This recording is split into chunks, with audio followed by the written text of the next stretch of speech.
మహింపరుచున్నట్లుగా ఆయన నేటి వరకు మమ్మల్ని సజీవులుగా ఉంచి ఆయన నామాన్ని మహింపరిచిన విధానాన్ని బట్టి దేవునికి మహిమ కలుగును గాక. ఆమేన్. హల్లెలూయా. సమయంలో ప్రియమైన వాళ్ళారా, ఇంతవరకు మనం పాటలతో, స్తుతులతో, వాయిద్యాలతో దేవుని నామాన్ని ఎంతగానో మరి మహింపరిచాం. అలాగనే కొద్ది సమయం నేను వాక్యాన్ని మనం ధ్యానించుకుంటూ మనం ముందుకు సాగిపోదాం. అందుకంటే ముందుగా చిన్న ప్రార్థన చేస్తాం. కళ్ళలోంచి కళ్ళు మూసుకుంటే చిన్న ప్రార్థన. మహోన్నతుడా, కృపగల దేవా, అత్యున్నతుడా యేసయ్యా, మీకు వందనాలు, స్తుతులు స్తోత్రాలయ్యా. మీ శ్రేష్టమైన మీ కృప చొప్పున ఇదిగో తండ్రి ఈ సమయంలో ఈ వాక్యానికి ఇదిగో తండ్రి మేమందరము కూడా స్థిరపరచబడి ఉండగా అయ్యా మాతో మాట్లాడండి. ఏదో మీ చెవికి దయచే మనసును మాకు దయచేయండి. ఆచరించే ఇదిగో ప్రభా జ్ఞానాన్ని మాకు దయచేయండి. ఇదో నుంచి దాసుడు దీనుడు అల్లుపుడు ఇట్లుండగా ఈ సిలువ చాటును మరుగుపరిచి నీవే మహిమకమ్మని ప్రార్థిస్తున్నా. ఇదిగో ప్రభువా, మా అందరి జీవితాలలో ఇదిగో గొప్పగా వెలుగైన దేవా మీకు స్తోత్రాలు. అనేకమైన ఇదిగో పరిస్థితులు గుండా ఇదిగో నైనా మేము ప్రయాణిస్తూ ఉండగా మాతో కూడా మమ్మల్ని ముందుండి వెన్ను తట్టుతూ ఉన్న దేవా మీకు స్తోత్రాలు. మరొకసారి ఏదో నీ పునరుద్ధాన దినములో మెచ్చే నీ నామాన్ని మహింపరిచినట్లుగా అయ్యా మమ్మల్ని నడిపించిన విధానం బట్టి స్తోత్రాలు. ఈ సమయంలో ఇదిగో ప్రభా మాట్లాడుకున్న దాసుని జ్ఞాపకం చేసుకొని ఆత్మ నడిపించమని సహాయం చేయమని యేసు శ్రేష్టమైన నామములో ప్రార్థించి మిక్కిలిగా వేడుకొనుచున్నాము తండ్రి. ఆమేన్. హల్లెలూయా. ప్రియమైన వాళ్ళారా, ప్రభు కృపను బట్టి మనందరం కూడా మరి ప్రత్యేకమైన దేవుని సమయంలో మరి దేవుని వాక్య మన అంశమై దేవుని వాక్య ధ్యానమై మనందరము కూడా మరి ఈ సమయమున ఈ స్థలంలో మనం చేరున్నాం.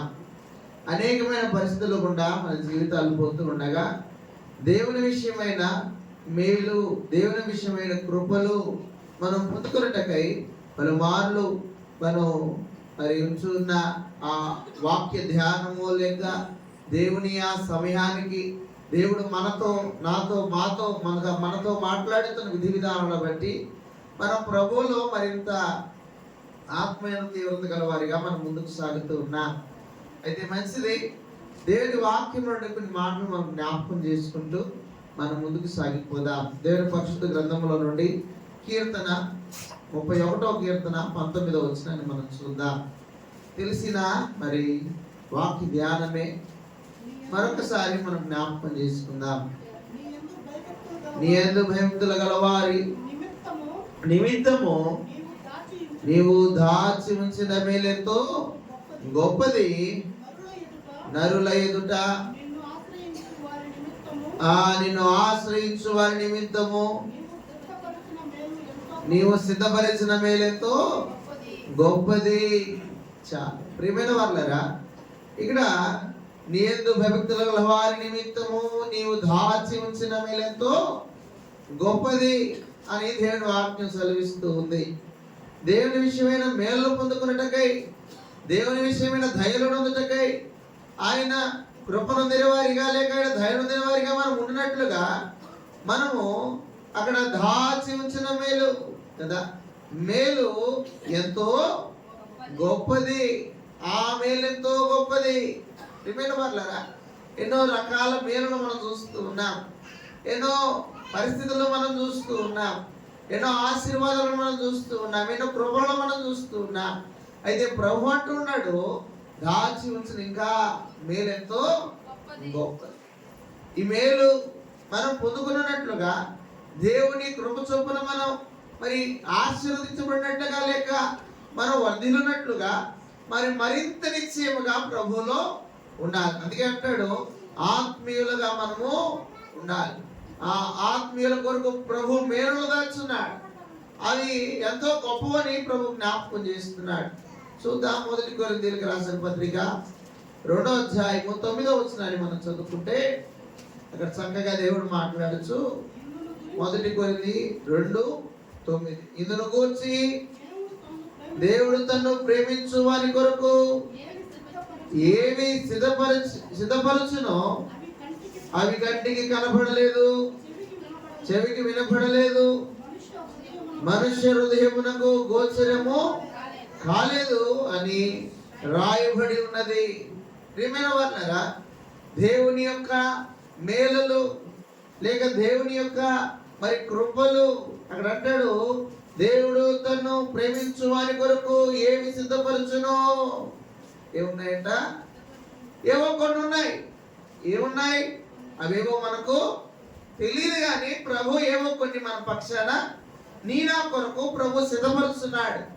అవేవో మనకైతే తెలియదు, కానీ ప్రభు మేలునే ఉంచున్నాడు. కీడు కాదు, కానీ ప్రభు మేలును ఉంచున్నాడు.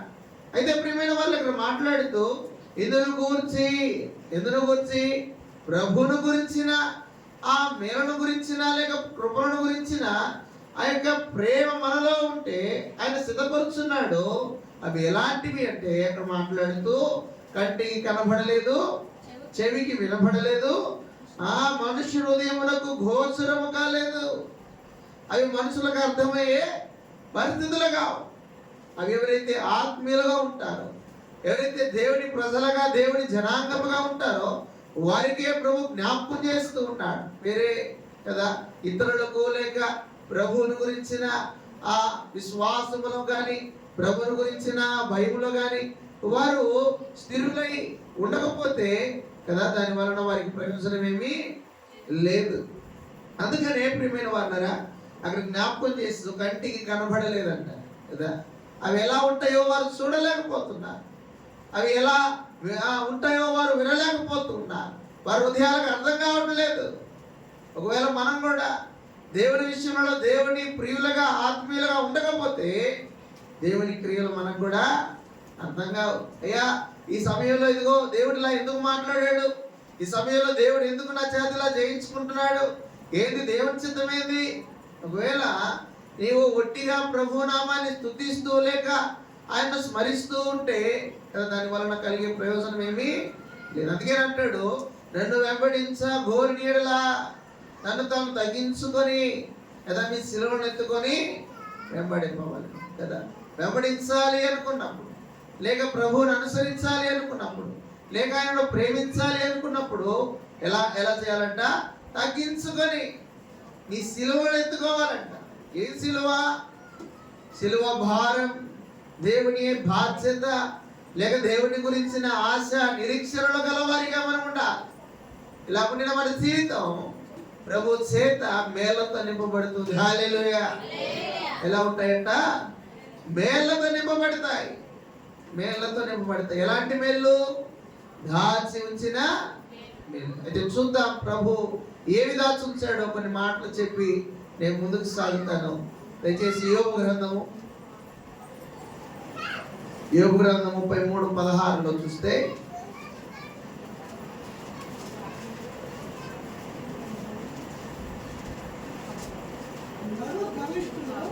నరులు గర్విష్ఠులు కాకుండా చేయనట్లు తాము తలచిన కార్యము వారు ఆ మానుకొన చేయునట్లు గోతికి పోకుండా వారిని కాపాడునట్లు కత్తి వలన నశింపకుండా వారి ప్రాణమును తప్పించున్నట్లు ఆయన వారి చెవులను తెరవజేయును, వారి కొరకు ఉపదేశము సిద్ధపరచును. ప్రియమైన వారులారా, ఇక్కడ జాగ్రత్తగా మనం పరిశీలన చేస్తే ప్రభు జ్ఞాపకం చేస్తూ ఉన్నాడు. వారు ఎక్కడికి పోకూడదంట? నరులు గర్విష్ఠులు కాకుండానట్లు, వారు గర్విష్ఠులుగా కాకుండానట్లు తాము తలంచిన కార్యము వారి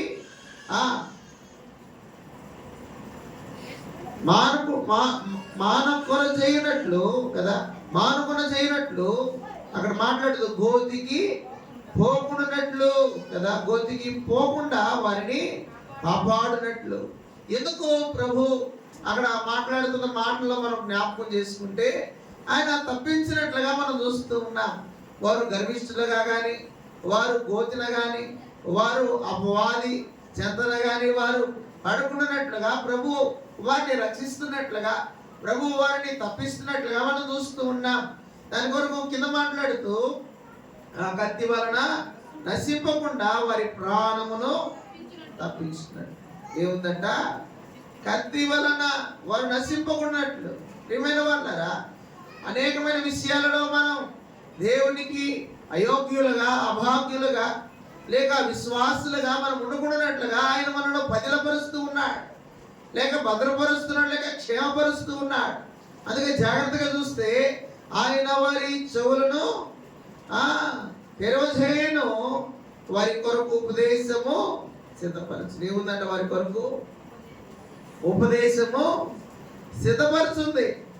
వారు ఎలా ఉండాలో దేవుడు ఉపదేశిస్తున్నాడు, వారు ఎలా మాట్లాడాలో దేవుడు ఉపదేశిస్తున్నాడు, వారు ఏం చేయకూడదో ప్రభు ఉపదేశిస్తూ ఉన్నాడు, వారు ఏం చేయాలో ప్రభు ఉపదేశిస్తూ ఉన్నాడు. ప్రియమైన వాళ్ళరా, అందుకే మాట్లాడుతూ ఆ వాక్యమే దేవుడై ఉన్నాడు.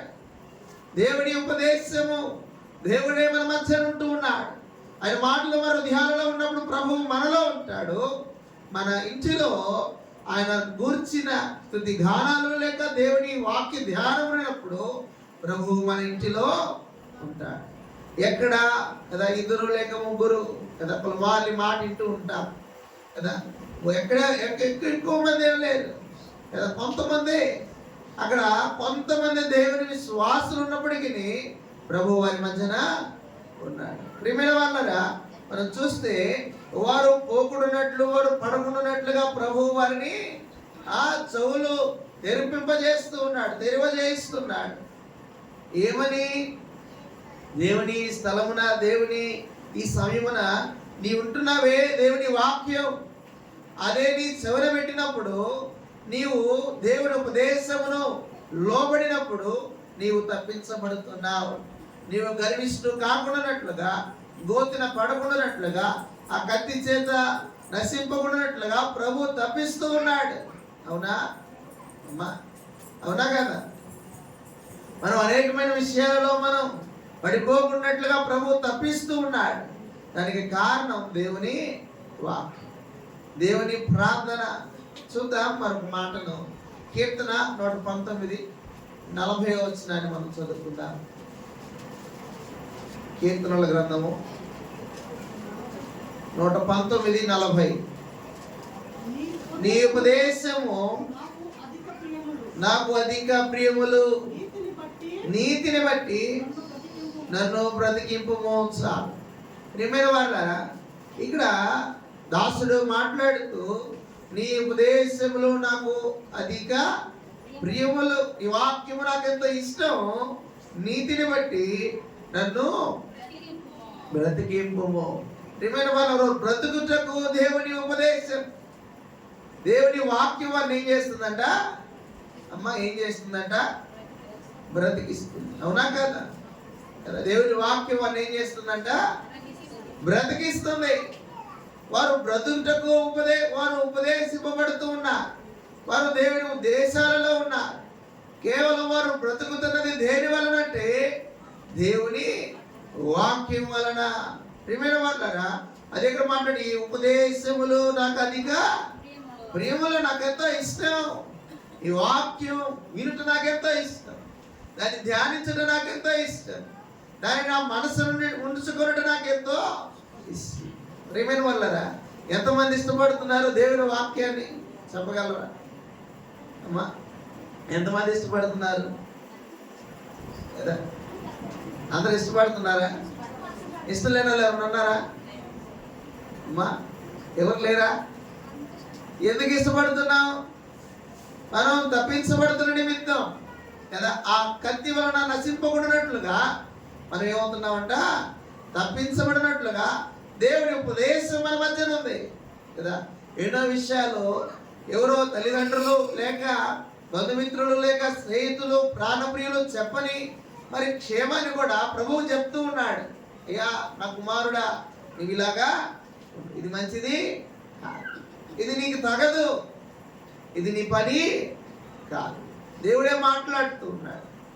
ప్రియమైన వాటికి నువ్వు లోబడినప్పుడు నీవు తప్పించబడతావు, ప్రియమైన నువ్వు బ్రతికించబడతావు కదా. కొన్ని సమయాల్లో అప్పటి వరకు భయంకరంగా జీవిస్తూ ఉన్న దాసులు లేక మరి స్నేహితులు మరి దేవుని సారభ్యులని వారు మార్చబడినప్పుడు వారు ఎంతో ఎలా ఉంటారంట?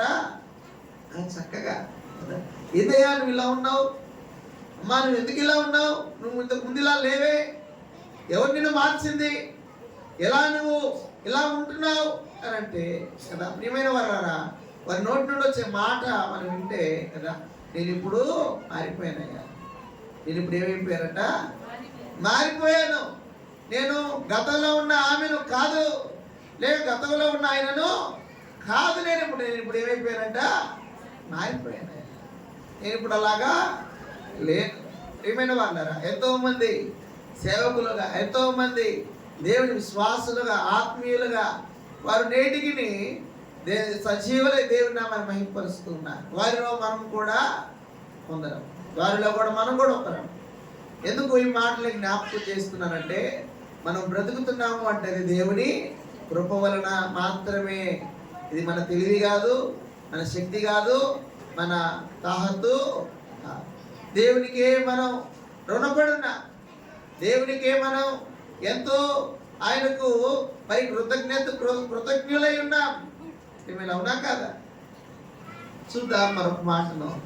అదే 119వ కీర్తన 156వ వచనాన్ని మనం చూద్దాం. 156వ వచనం, యెహోవా నీ కనికరములు మితిలేనివి, నీ న్యాయ విధులను బట్టి నన్ను బ్రతికింపుము. చాలు. 104వ కీర్తన, అక్కడే 119, 104, నీ ఉపదేశములను నాకు వివేకము కలిగెను, నీ ఉపదేశము వలన నాకు వివేకము కలిగెను కదా. మొదటిగా మేలు, ఏది మేలు? నీ సన్నిధి నుండుట మేలు, నిన్ను ధ్యానించుట మేలు, నీ పక్షము నుండుట మేలు కదా. ఏదో కొన్ని సమయాల్లో ఎక్కువ బాధ వచ్చింది అనుకోండి, ఎవరికైనా మనం బాధలు పంచుకుంటా ఉన్నాం అనుకోండి, లేదా ఏడుస్తా ఉన్నాం అనుకోండి, అయ్యో ఏదైనా నా పరిస్థితిలో ఉంది, నా బాధల్లో ఉన్నాయి అనుకున్నప్పుడు కదా, ఎక్కువ మందిలో మనం వినే మాట ఏంటంటే, ఏడిపేదో కదా ఆ దేవుడి దగ్గర. ప్రియమైన వాళ్ళరా, ఆ బాధను దేవుడితో పంచుకున్నప్పుడు, ఆ ఏడుపు దేవుడి దగ్గర ఏడ్చినప్పుడు, మన దుఃఖాన్ని దగ్గర కుమ్మరించినప్పుడు ఆయన మనను బ్రతికిస్తూ ఉన్నాడు. అది కూడా మాట్లాడుతూ, నీ ఉపదేశము వలన నాకు కదా వివేకము అలాగే జ్ఞానం వచ్చిందంట. దేన్ని బట్టి అమ్మా? దేన్ని బట్టి జ్ఞానం అమ్మా? దేవుని ఉపదేశమును బట్టి జ్ఞానం. అందుకని అంటాడు, ఎవరికైనా జ్ఞానం కొదువైనడా వాళ్ళు నన్ను అడుగుడి, నేను వారికి. ఎవరైతే అడుగుతారో, ఎవరైతే ప్రభువును వెతుకుతారో, ఎవరైతే ప్రభువుకు ప్రార్థిస్తారో, ఆయన తప్పక వారి మొరలు ఆలకించేవాడిగా ఉంటున్నాడు, వారికి కనుగొనేవాడిగా ఉంటున్నాడు. ఎంతమంది వెతుకుతున్నాం అమ్మా? ఎంతమంది వెతుకుతున్నాం ప్రభువును? ఎంతమంది వెతుకుతున్నాం? ఎప్పుడో వారానికి ఒకసారో కదా, 2 రోజులకు ఒకసారో కాదు, కానీ ప్రతి దినము మనం ఆయనను వెతకాలి. అందుకే ఇంకను తెల్లవారక మునిపే, ఆ కోడి కోయక మునిపే ఆ ప్రభు ఏం చేశాడంట, ఆ పర్వతం మీదకి ఆయన ప్రార్థించటకు వెళ్ళాడు. ప్రియమైన వాళ్ళారా, మన మొట్టమొదటి పని ప్రభుతో సహవాసం, ఆయనలో ఐక్యత, ఆయనలో సఖ్యత, ఆయనలో మనం మరి ఈ ఐక్యపరచబడినట్లుగా మన విధానాలు ఉండాలి. అందుకే మనకు వాక్యం కదా.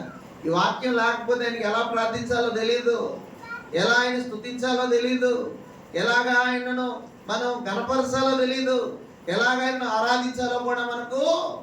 అందుకే అంటాడు, నీ వాక్యము వలన నాకు వివేకము కలిగేను కదా. కింద మాట్లాడు, చదవండి, కింద మాట్లాడుతూ అమ్మా, తప మార్గములన్నీ నాకు అసహ్యములాయను. చాలు కదా. ఆ తప్పు మార్గములన్నీ నాకు అసహ్యం, దేవుని వాక్యమే నాకు ఇష్టం లేక ప్రియం కదా. నీ వాక్యము నాకు అతి ప్రియములు అంటాడు. అదే ఇక్కడ మాట్లాడుతూ, యెహోవా నీ కనికరములు మితిలేనివి, న్యాయ విధులను బట్టి నన్ను బ్రతికింపుము. అయ్యా, నీవు న్యాయము తీర్చు దేవుడు, నీవు సత్యదేవుడు, నీవు యథార్థ దేవుడు, నాకు న్యాయం తీర్చు కదా. ప్రియమైన వాళ్ళారా, ఎంతమంది చెప్పగలం? కదా. భక్తుడు మాట్లాడుతూ, అయ్యా ఇదిగో ఇక నాకు న్యాయం తీర్చు అంటాడు. న్యాయం తీర్చమంటే ఇంక నేను నా జీవితం, నా పరిస్థితి, లేకపోతే నా గుణ లక్షణాలు, లేక నా ఆ యొక్క ఆలోచనలు, లేక నా తపనలు అన్నీ నీ మీదే ఉన్నాయి. కాబట్టి ఇంక నాకు న్యాయము ఈ న్యాయం తీర్చమంటే ఇంక నీ గాడికి నన్ను తీసుకోవు. ఎంతమంది చెప్పగలం అమ్మా? ఎంతమంది చెప్పగలం? ఆ నిరీక్షణ ఎంతమందిలో ఉంది? ప్రభు కొరకు మనం జీవించిన కాలాన్ని బట్టి, అయ్యా ప్రభువా ఇంక నేను నీ పక్షాన ఉంటాను, ఇంక నేను నీతో వస్తాను అనే నిరీక్షణ మనలో ఉండాలని ప్రభు జ్ఞాపకం చేస్తున్నాడు. ఇప్పుడే ప్రభు వచ్చాడు అనుకోండి, ఇదో కుమారుడా కుమార్తె నాతో కూడా వస్తావా అంటే ఏం చెప్తాం? అమ్మా స్వార్థకి చెప్తుంది, వస్తుందంట అక్క. హల్లెలూయా. ఇంకా ఒకటేనా? మిగతా వాళ్ళకి ఏమున్నాయి? పనులు ఉన్నాయా? అయ్యా ఆ స్టవ్ మీద అన్నం ఉడుకుతా ఉందయ్యా, అది వచ్చేసి వచ్చేస్తా కదా. లేకపోతే ఇదిగో పిల్లోడికి స్నానం పోయాలయ్యా, లేకపోతే ఇదిగో నా భర్త ఇదిగో టైం అయిందయ్యా, ఇంక వస్తాడయ్యా పని నుంచి, ఆయన అన్నం పెట్టేసి ఒప్పుకుంటాడా దేవుడు? అమ్మా సరేలే అమ్మా పనుల్లో ఉన్నట్టున్నా నేను మళ్ళా వస్తాలే అంటాడా కదా. ప్రేమైన వాళ్ళారా, ఆ దినమైనను ఆ గడి అయినను, ఆ గడి అయిన ఆ దినమైనను మనకు తెలియదు. ఆయన రాకడెప్పుడో తెలియదు. ఆ దూతలకే కానీ, లేక ఆయన కుమారునికే కానీ ఎవరికి దాని గురించి తెలియదు. కాబట్టి ఆయన మాట్లాడుతూ ఉన్నాడు, జాగ్రత్త, మేలైన వారిగా మనం ఉండాలి, మేలైన వారిగా మనం ఉండాలి. ఆ మేలు ఎలా పొందుకుంటామంటే, మొదటిగా ప్రభు ఉపదేశం ద్వారా మనం మేలు పొందుకుంటాం. రెండోదిగా మాట్లాడుతూ ఆయన వాక్యాన్ని బట్టి మనం బ్రతికించబడుతున్నాం. రెండవదిగా మనం అక్కడ మాట్లాడుతూ వివేకము కలిగి ఉంటున్నా, వివేకము కలిగి ఉంటూ ఉన్నా. సామెతలు గ్రంథము 1వ అధ్యాయం 33వ వచనం. సామెతలు 1వ అధ్యాయం 33వ వచనం. నా ఉపదేశము అంగీకరించువాడు సురక్షితముగా నివసించదు. సామెతలు 1వ అధ్యాయం 33వ వచనం. అదే మొదటి సామెతలు 1వ అధ్యాయం 33. నా ఉపదేశము అంగీకరించువాడు సురక్షితముగా నివసించును. మనకి ఏం కలుగుతుందంట? అమ్మా ఏం అంగీకరించారంట వారు ఏం అంగీకరించారంట? చదివేరా? ఏముంది అక్కడ? మళ్ళా చదువుదాం. నా ఉపదేశం అంటే దేవుని వాక్యం, దేవుని బోధ ఎవరైతే అంగీకరిస్తున్నారో వారు ఎలా ఉంటారంట? సురక్షితంగా ఉంటారు. వారు ఆ దేవుని ఉపదేశం బట్టి తప్పించబడతారు, లేక బ్రతికించబడుతున్నారు. అలాగే వారు వివేకంగా ఉంటున్నారు. మూడోదిగా ఇక్కడ మనం చూస్తే సురక్షితంగా ఉంటారు. చూద్దాం. కీర్తన 19వ కీర్తన 8వ చరణం. 19:8. యెహోవా ఉపదేశములు నిర్దోషమైనవి, అవి హృదయమును సంతోషపరుచును. యెహోవా ఏర్పరిచిన ధర్మము నిర్మలమైనది, అది కనులకు వెలిగించును. 9 కూడా చదువుతాం. యెహోవా ఏదైనా భయము పవిత్రమైనది, అది నిత్యము నిలుచును.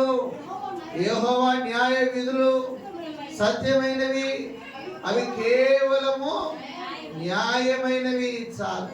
ప్రియమైన వాళ్ళారా, అది మాట్లాడుతూ ఉపదేశము, యెహోవా ఉపదేశము నిర్దోషమైనవి, ఆయన న్యాయ విధులు అవి ఎంతో చక్కనివి. ప్రభు చెంత లేక ప్రభుతో మనం నిలిచినప్పుడు, సవచించినప్పుడు, మాట్లాడినప్పుడు, లేక ఆయనకు లోబడినప్పుడు మనం ఏమవుతామంట? మనం భద్రపరచబడుతున్నాం, క్షేమపరచబడుతున్నాం. ప్రియమైన వాళ్ళు అక్కడ మాట్లాడుతూ ఆయన న్యాయ విధులు ఎలాంటివంట? సత్యమైనవి, హృదయమును సంతోషపరచును. యెహోవా ఏర్పరిచిన ధర్మము నిర్మలమైనది, అది కేవలము అది అది కనులను వెలిగించును. అక్కడ మాట్లాడు యెహోవా ఏదైనా భయము పవిత్రమైనదట కదా. ఏంటంటమ్మా? ఆయన కనులలో పవిత్రత, ఆయన చూపులలో పవిత్రత, ఆయన వస్త్రధారణలో పవిత్రత, ఆయన మరి దేహమంతటి పవిత్రత కదా. ఆయన ఉమ్మిలో పవిత్రత. ఒక గుడ్డివాడు ఆయన దగ్గరకు వచ్చి, అయ్యా ఇదిగో నన్ను స్వస్థపరుచు, ఇదిగో నేను పుట్టుకతో గుడ్డివాడిని, ఇదో ఎలా ఏం చేయాలో నాకు అర్థం కావట్లేదు అని అంటే, నీవు స్వస్థపరచగోరుతున్నావా అంటే, అవునయ్యా ప్రభువా నన్ను స్వస్థపరచమన్నప్పుడు ఆయన ఎంగిలిని ఆ మట్టిన ఊసి దాన్ని ఒక బురదగా చేసి ఆ గుడ్డివాని కళ్ళకు మూసినప్పుడు ఏమైందంట, వాడు చూపు పొందుకున్నాడు. వాడు పుట్టుకతో గుడ్డివాడు. ఎందుకు ఇలా ఉన్నాడు అంటే దేవుని మహిమై ఇలా ఉన్నాడంట. దేవుని మహింపరుచుకున్నాడంట కదా. ప్రియమైన వాళ్ళరా, మనం కూడా మరి ఏదో ఒక పరిస్థితులను బట్టి మనం కూడా ఇబ్బందులు పడుతున్నప్పుడు, అవమానాలు పడుతున్నప్పుడు, వేదన పడుతున్నప్పుడు, దేవుని ద్వారా మనం బయటపడినప్పుడు మనం దేవుని మహిమార్థమై ఉన్నాం. దేవుని చిత్తాన్ని బట్టి మనం ఉన్నాం. అందుకే అంటాడు, ఎల్లప్పుడూ ప్రభువునందు ఆనందించుడి. మరలా చెప్పుదును, ప్రభు సమీపంగా ఉన్నాడు. ప్రభు సమీపంగా ఉన్నాడు. ఆయన మనతో ఉన్నాడు. ఆయన రాబోతూ ఉన్నాడు. ఆయన త్వరపడి రాబోతూ ఉన్నాడు. ఎవరైతే ఆయన చిత్తానికి లోపడతారో, ఆయన ఉపదేశమునకు గైకొంటారో వారు ఏమవుతారంట? సురక్షితంగా ఉంటారు. వారు ఏమవుతారంటమ్మా? గట్టిగా చెప్పాలి. ఏమవుతారంట? సురక్షితంగా ఉంటారు కదా. ఎవరు టిఫిన్ చేసినట్లేదు కదా. పర్లేదు లేండి, మధ్యాహ్నం పొంగల్ ఏముంది అమ్మా? ఉందా? ఉందిలేండి. దారిలో వస్తుంటేనే నాకు అర్థం అవుతా ఉంది కదా. ఒకరి దగ్గర ఏమో ఆ మాంసం వస్తూ ఉంది, ఒక దగ్గర చేప వస్తూ ఉంది, ఒక దగ్గర రొయ్యలు వస్తూ ఉన్నాయి కదా. అవునా కదా? అవునంట. మరి ఎందుకు ఇవన్నీ? దేనికి ఈ మేలులంటే? మనం ప్రలోకము చేరాలన్నా, ప్రభువును చూడాలన్నా, ఎదుర్కొనాలన్నా మనకి ఇవన్నీ కావాలి. మేలు కదా. ఏం కావాలంటమ్మా? మేలు. నువ్వు యెహోవా ఎడల ఉంటే నీకు మేలు కదా. నీకు మేలు, నీవు ధన్యుడవు. ప్రియమైన వాళ్ళరా, మనం ఎవరంట? ధన్యుల. ఈ మాటలు చెప్పి నేను ముగిస్తాను. దయచేసి మత్తయి రాసిన సువార్త 25వ అధ్యాయం 34వ వచనాన్ని మనం చదువుకున్నాం. మత్తయి రాసిన సువార్త 25:34. అప్పుడు రాజు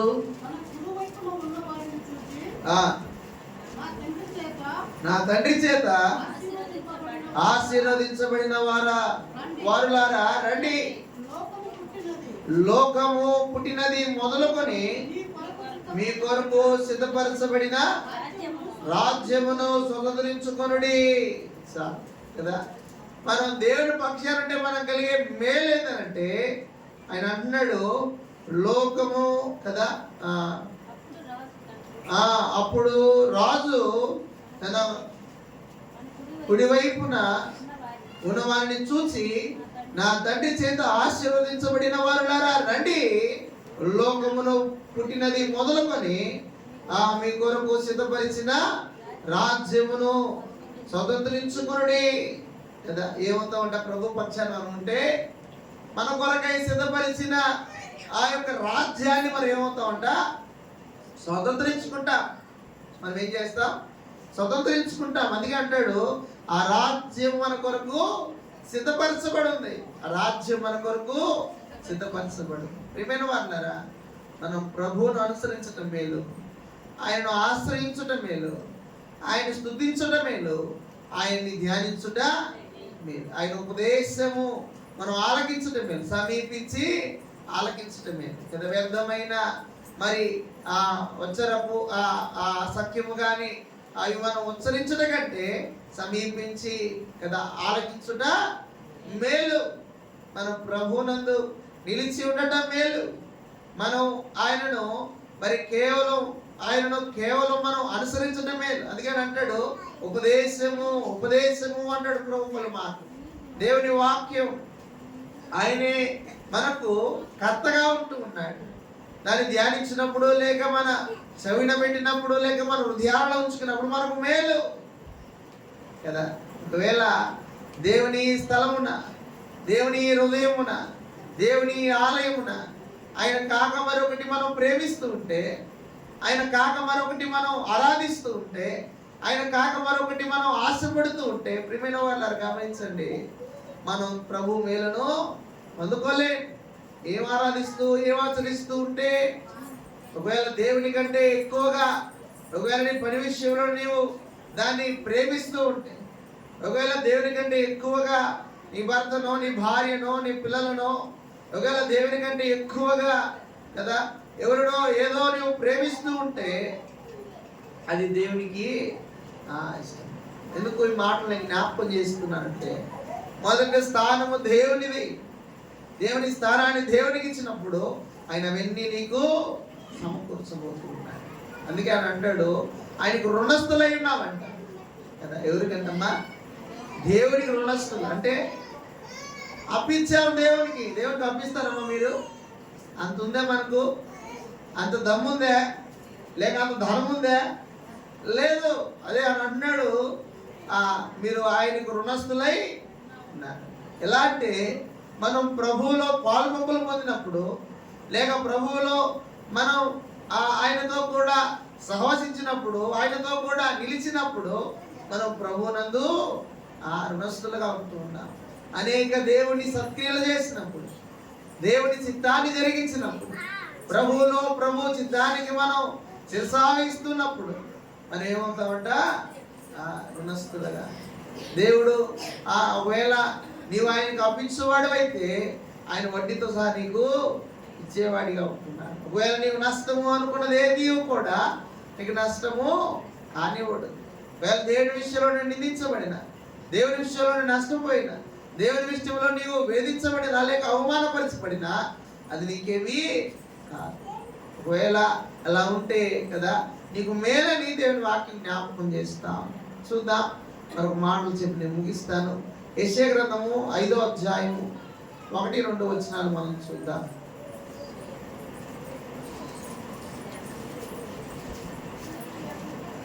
యెషయా గ్రంథం 5వ అధ్యాయము 1-2 వచనాలు. నా ప్రియుని గూర్చి పాడెదను. 5:1-2. నా ప్రియుని గురించి పాడెదను, వినుడి, అతని ద్రాక్ష తోటను బట్టి నాకిష్ట వారిని గురించి పాడెదను, వినుడి. ఆ సత్తువ భూమి గల కొండ మీద నా ప్రియుణ్ణి ఒక ద్రాక్ష తోట ఉండెను. ఆయన దానిని బాగుగా త్రవ్వి రాళ్ళను ఏరి అందులో శ్రేష్టమైన ద్రాక్ష తీగలను నాటించెను. దాని మధ్యను ఒకటి వేయించి ద్రాక్ష చెట్టుని ఏం చేశారంట? తొలిపించెను. ద్రాక్ష పండ్లు ఫలింపవలెనని ఎదురు చూచుచుండెను, కానీ అది కారు ద్రాక్షలు కాచెను. ప్రియమైన వాళ్ళరా, అక్కడ ఆయన ఎంతో ప్రయాసపడ్డాడంట. దేని కొరకు? ద్రాక్ష చెట్టు కొరకు, తోట లేక చెట్టు కొరకు ఆయన తవ్వించాడు, దాన్ని నాటాడు, దానికి కావాల్సిన అంతయు ఆయన సమకూర్చాడు. ఇంకా ఏం చేశాడు కదా? అక్కడ మనం చూస్తే ఆయన దానిని బాగుగా త్రవ్వి రాళ్ళను ఏరి అందులో శ్రేష్టమైన ద్రాక్ష తీగలను నాటించాడు. ఎలా ఉంది ఈ భాగం? ఎంతో కష్టపడ్డాడు. ఆ ద్రాక్ష చెట్టు కొరకు ఎంతో కష్టపడ్డాడు. ఆయన ఎంతో ప్రేమించాడు. అక్కడ పైన 5:1 మాట్లాడుతూ నా ప్రియుని గురించి పాడెదను, వినుడి, అతని ద్రాక్ష తోటను బట్టి నాకు ఇష్టమైన వాడిని గురించి పాడెదను, వినుడి అన్నాడు కదా. ప్రియమైన వాటారా, ఎంతో సంతోషంగా, ఎంతో ఇష్టకరంగా ఆ ద్రాక్ష చెట్టును వర్ణిస్తూ ఉన్నాడు. రాళ్ళను తీశారట, దాని వేర్లను నాటుతూ ఉన్నాడు. ఆయన ఆ మట్టిని సాగు చేస్తూ ఉన్నాడు, శుభ్రపరుస్తూ ఉన్నాడు. అది పెరగాలని లేక దాన్ని కాయలు కాయాలని ఆయన ఎంతో ఆశపడుతూ ఉన్నాడు. అయితే ఏం కాసేంట కానీ అది కారు ద్రాక్షలు కాసేను. కారు ద్రాక్షలు అంటే ద్రాక్షలు తెలుసు. కారు ద్రాక్షలు అంటే ఆ తీపి లేదు, దాంట్లో ఎలా ఉంది, చేదు లేక కారు కదా, ఒక రకమైన చేదు కదా ఆ ద్రాక్షలలో. ఏమైనా వాళ్ళారా, ఒకవేళ ప్రభువులో మనం కూడా ఆయన చేత క్షేమపరచబడ్డాం, ఆయన చేత తట్టబడ్డాం, ఆయన చేత రక్షించబడ్డాం, ఆయన చేత విమోచించబడ్డాం. ఎంతగా ఆ ద్రాక్ష చెట్టును ఆయన క్షేమపరిచాడో అంతగా మనలో కూడా క్షేమపరిచాడు. అయితే మనం కూడా కారు ద్రాక్ష వలె చేదై ఉంటే ప్రేమైన వాళ్ళారా, ఒకవేళ మన జీవితాల్లో కూడా ప్రభు అంతగా ప్రేమించినప్పటికీ మనం ప్రేమను పొందలేకపోతే, ఒకవేళ ప్రభు అంతగా మన కొరకు ఆయన శిలువ యాగములో మరణించినప్పటికీ మనం ప్రభువుకు యోగ్యులు కాకపోతే మనం ఎలా ఉంటామంటే చేదుగా ఉంటాం. ఒకనాడు ఆ ద్రాక్ష ఋతులో నుండి, అంటే మన జీవితంలో నుండి ప్రభు ఒక ద్రాక్షాన్ని కోసి ఆయన నోటిని పెట్టుకున్నప్పుడు ఎలా ఉండాలంట అమ్మ? ఎలా ఉండాలి? చేదుగా ఉండాలా? తీగా ఉండాలి. ఒకవేళ చేదుగా ఉంటే అప్పుడే ఉమ్మేస్తాడు దేవుడు, అప్పుడే పడేడు ఉమ్మేస్తాడు, తుని ఊసేస్తాడు. ఎందుకంటే ఆయన మన కొరకు ఎంతో కష్టపడ్డాడు, ఎంతో బలి అయ్యాడు, ఎంతో వేదన పడ్డాడు కదా. సార్ మనం జ్ఞాపకం చేసుకుంటే ఆయన ఆ జీవితాంతంలో ఎంతో పరిశుద్ధంగా, పరిశుద్ధ ప్రభువుగా, పరిశుద్ధుడిని పిలువబడుతున్న క్రీస్తు నీ నా కొరకు పరలోకం దిగి వచ్చి నీ నా విషయమైన పాపం నందు ఆయన దోషిగా ఇచ్చాడు. ఏ పాపం ఎరిగిన ఆయనను పాపంగా చేశాడు. ఆయనను తలెత్తుకునే కాలం పాదం వరకు వాళ్ళంతా గాయాలు, ఆయనను కొట్టారు. 1-39 కొరడా దెబ్బలు, వాళ్ళంతా చీల్చేస్తూ, వాళ్ళంతా బాధిస్తూ, ఆ చేతులతో చేసిన పాపాన్ని బట్టి చేతులకు శీలలు కదా, ఆ కాళ్ళకు చేసిన పాపాలను బట్టి కాళ్ళకు పొడవాటి వేయటం, తలతో చేసిన పాపాన్ని బట్టి తలకు ముల్లకిరీటం, హృదయాలతో చేసిన పాపాన్ని బట్టి డొక్కలో మల్లెక్కుపోవడం. ఏమైనా వాళ్ళరా, నీ నా కొరకు ప్రభు పడిన బాధ. ఆయన ఎలాగైతే ద్రాక్ష చెట్టు విషయమై అది ఫలించాలని ఆశించి దాన్ని ఆయన సాగు చేస్తూ ఉన్నాడు, అలాగైతే నీ నా జీవితంలో కూడా ప్రభు సాగు చేస్తున్నాడు. ఇక ద్రాక్ష నేను తీగలు, మీరు ఎవరు నా యందు నిలిచి ఉంటాడు వాడు బహుగా ఫలిస్తాడు. నేను వాడి యందు నిలుచుంటాను అంటాడు, వాడు బహుగా ఫలిస్తాడు. ఆ ప్రభునందు ఎంతో సంతోషంగా ఉంటాడు. అందుకే అంటాడు, నా ప్రియుని గురించి పాడెదను వినుడి, అతని ద్రాక్ష తోటను బట్టి నాకు ఇష్టడై ఉండి వాడిని గురించి పాడెదను వినుడి కదా. ప్రియమైన వాళ్ళరా, ఆయన పాడుతూ ఉన్నాడు, ప్రభు నా విషయంలో చేసిన కార్యం, ప్రభు నా జీవితంలో చేసిన గొప్పతనాన్ని, ఆయన మన జీవితాల్లో చేసిన గొప్ప కార్యాన్ని బట్టి నేను ప్రభువును పాడుతున్నా అని అంటాడు.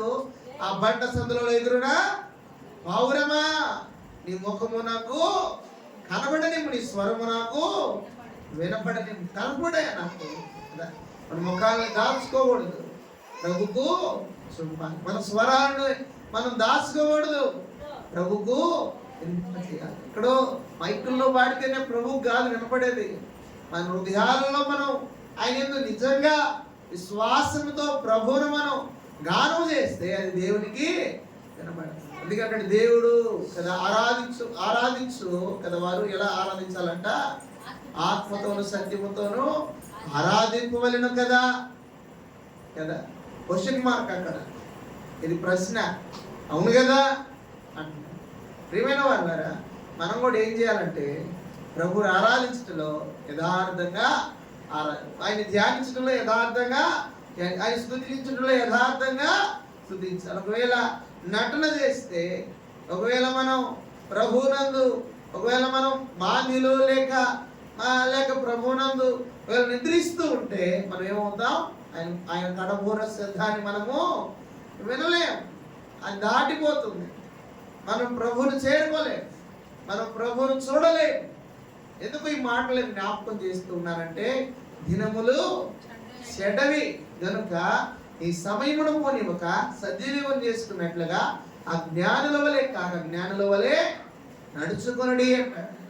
జ్ఞానులు ఉన్నారు, అజ్ఞానులు కూడా.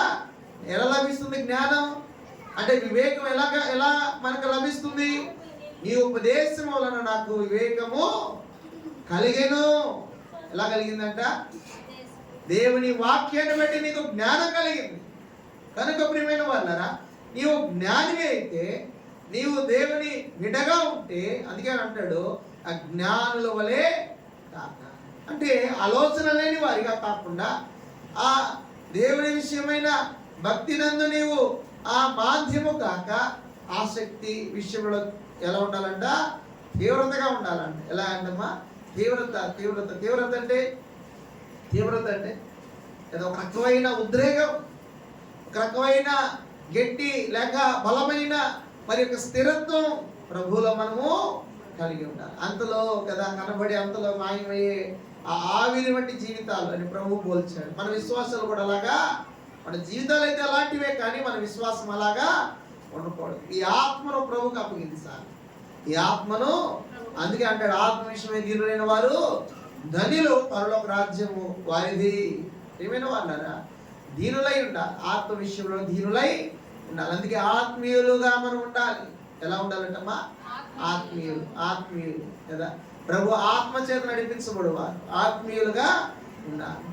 ఆ రీతిగా మనం ముందుకు ప్రార్థన చేసుకుంటాం. అందరి తల నుంచి కళ్ళు మూసుకున్నట్లయితే చెప్తాం. మహోన్నతుడా, కృపగల దేవార్చనతుడా, యేసయ్యా మీకు వందనాలు, స్తోత్రాలయ్యా. శ్రేష్టమైన కృప చొప్పున ఇదిగో తండ్రి ఈ సమయంలో నీ వాక్యాన్ని ధ్యానించగా దాసుని జ్ఞాపకం చేసుకోండి. ఇదిగో తండ్రి ఇతను మీ వాక్యం మా జీవితంలో నీరు కట్టి ఫలించడానికి సహాయం చేయండి. వీరిని ప్రతి చెవిని వారు పడి చెవులు పెట్టక ఇదిగో తండ్రి వారు హృదయాల్లో ఇదిగో పదిలపరచుకుంటే సహాయం చేయండి. ఇదో కొన్ని విత్తనాలు ఇదిగో ప్రభా ఆ ముళ్ళ పొదలలో లేక రాతి నేలన ఇదిగో తండ్రి ఆ దారిన పడ్డాయి. అయితే అవన్నీ నశించాయి, కానీ ఏవైతే ఆ నీటి పక్కన లేక మంచి నేలన సారవంతమైన నేల పడ్డాయో అవి ఫలించాయి. అలాగా మా హృదయాలలో కూడా మెంతపరచండి. ఆ హృదయాలలో ఇదిగో మీ వాక్యాన్ని విదుతూ ఉండగా అది ఫలించినట్లుగా, ఎలాగైతే ద్రాక్ష చెట్టు విషయమై ప్రయాసపడి ఇదిగో ప్రభా మీరు దాన్ని సాగు చేశారు, అయితే దానికి కావాల్సిన ఫలింపు ఇదిగో ప్రభా కావాల్సిన ఆ తీపిదనం దానిలో రాలేదు. దాన్ని బట్టి ఎంతో బాధను ఇదిగో ప్రభా వ్యక్తపరుస్తుండగా అలాంటి జీవితాలు మాయి కాకుండా మేమందరము కూడా ఇదిగో ప్రభా నేను యోగ్యకరంగా, విధికరంగా, భాగ్యకరంగా ఇదిగో ప్రభా ఆ మంచి ద్రాక్షాలుగా ఇదిగో మేము ఉన్నట్లుగా సహాయం చేయండి.